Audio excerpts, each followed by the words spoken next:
inyong kaaway. Ngunit ito naman ang sabi ko, ibigin ninyo ang inyong mga kaaway at italangin ninyo ang mga umuusig sa inyo upang kayo'y maging tunay na anak ng inyong Amang nasa langit. Sapagkat pinasisikat niya ang araw sa masasama at sa mabubuti at pinapapatak niya ang ulan sa mga banal at sa mga makasalanan.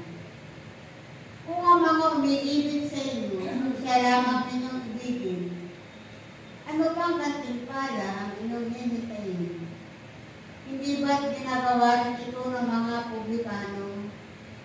At kung ang binabati lamang ninyo ang inyong mga kapatid, ano ang nagawa ninyong higit kaysa iba?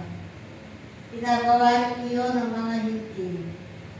Kaya dapat kayong maging ganap, gaya ng inyong Amang nasa langit. Mga kapatid, ito pa ang mabuting balita ng ating Panginoon. Pinupuri ka namin, Panginoong Heso Kristo.